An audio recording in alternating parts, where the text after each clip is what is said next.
In questa mia opera, che fa parte di una serie di realizzazioni dal titolo globale The View, quindi la visione, ecco, in questo caso però il sottotitolo dell'opera è Bocca di Santa Teresa del Bernini, vista da un uomo che soffre di cataratta.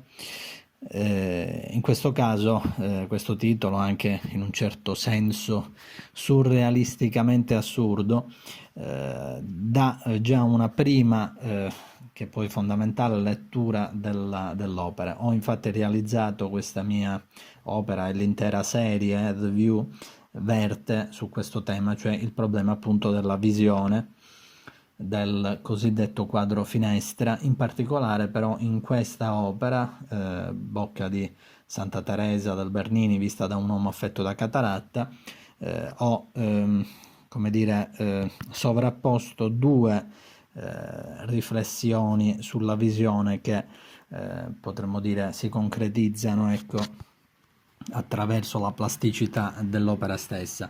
Da un lato infatti ho creato apposta, per così dire, questa cornice, ma la cornice in questo caso inquadra la visione ma finisce per diventare essa stessa un elemento disturbante. La cornice, che solitamente è uno strumento per facilitare la visione, poiché per così dire circoscrive una fetta di realtà, circoscrive uno spazio di realtà che quindi viene rappresentato e che quindi una volta che viene inquadrato quel frammento di realtà viene già posto all'attenzione di un potenziale osservatore.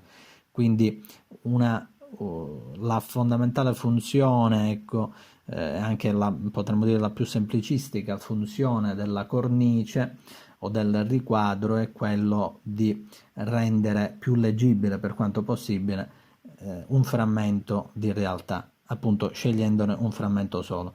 In questo caso però paradossalmente la cornice diventa un elemento disturbante.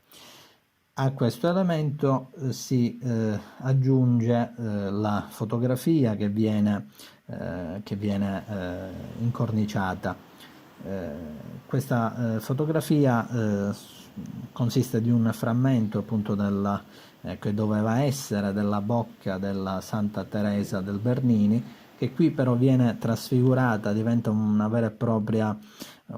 vero e proprio sprazzo di luce. Da un lato vi è da parte mia una sorta di omaggio al senso di trasfigurazione dell'identità, che è poi il senso profondo mistico dell'opera del Bernini, cioè appunto la Santa Teresa in estasi nell'abbraccio fisicissimo e d'altra parte assolutamente etereo con il creatore.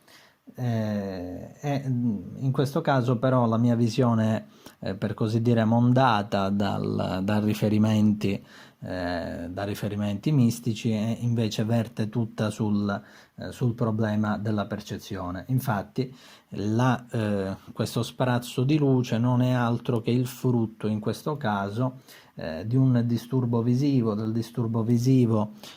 di un soggetto appunto affetto da cataratta, che si viene a trovare dinanzi all'opera del Bernini. Quindi in questo caso, ecco, questo sprazzo di luce non è segno mistico, ma puro disturbo percettivo.